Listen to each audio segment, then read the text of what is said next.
In his 2018 book, Dr.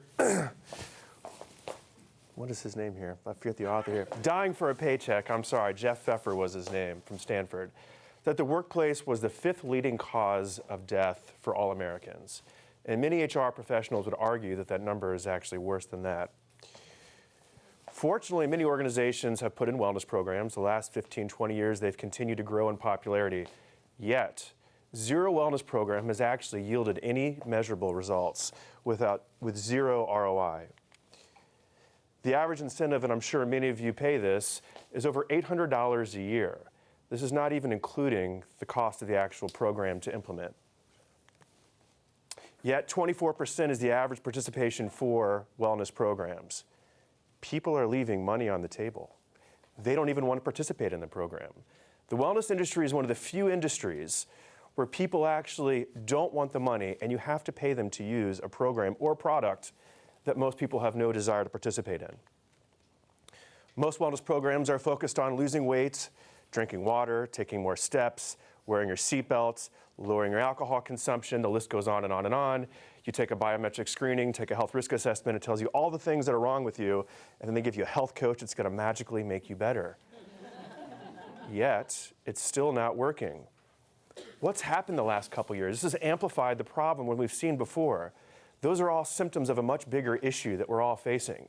It's social isolation, it's connectiveness, it's the relationship that you have with your boss, as we've heard a couple times today, that really matters, that impacts our health. The example, have you had a good boss, have you had a bad boss? How did that affect your sleep? How did that affect your Monday morning? What was the commute like when you had to drive or talk or show up on a Zoom with a colleague or someone that you have? It's all about relationships.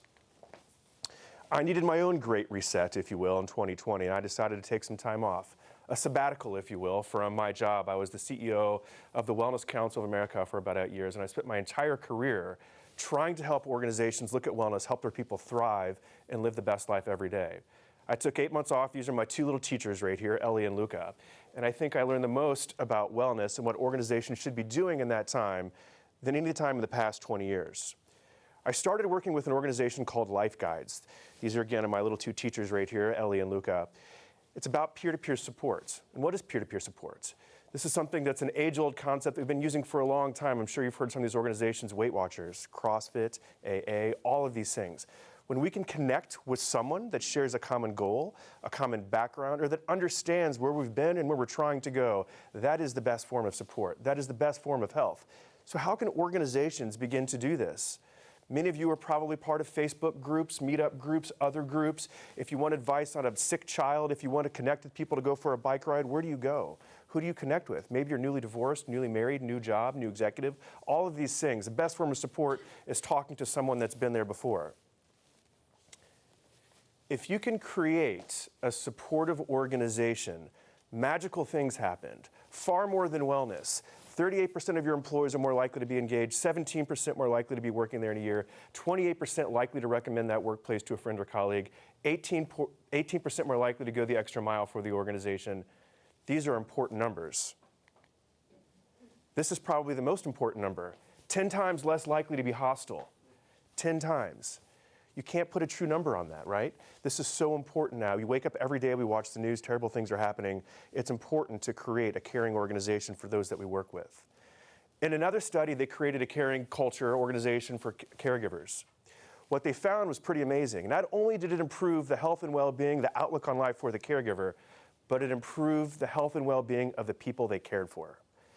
The health and well-being of the seniors in this particular setting improved, their outlook improved, their quality of life improved, because they took care of the caregiver. Think about how that transcends into customers, those that you serve. To Lisa's point, if you improve the lives of your people, so will your customers' lives be improved and all those that you served. 3 ways to start doing this in your organization. First of all, talk about it. We have to destigmatize mental health. We need to start talking about mental fitness like we do physical fitness. It's important that we begin to sort of normalize that in the work that we do, the communications, and make sure that people feel comfortable to get the support and the resources that need should they have a problem or something in their life that needs attention. Connect people. You might have a mentoring program, a leadership development program, other programs in place. Expand on that. connecting people that share common goals. I've seen knitting clubs, I've seen gardening clubs, I've seen mentoring programs. There's a lot of ways to begin to connect shared people with shared life experiences to help them do that. It could be a bike club, a running club, a lot of ways to really bring people together, to support one another, to create accountability for one another so that people have a better chance at improving over the long term and the long haul. Leadership, recognizing signs of distress. It's harder with Zoom. It's much harder to be a leader today than it was when we were all together in the office.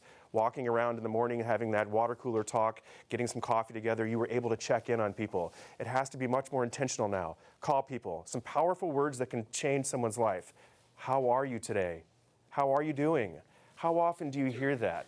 One of the saddest stories I heard from a colleague of mine said, my boss never has asked me how I'm doing. Guess what? She's looking for a job. Join me as we support each other. Reach out to your friends, your colleagues, your organization. I invite all of you to join us as we create one of the largest social movements yet in history. Let's tap into our intrinsic desire to help other people, to help our colleagues, our friends, and our organizations thrive. Thank you.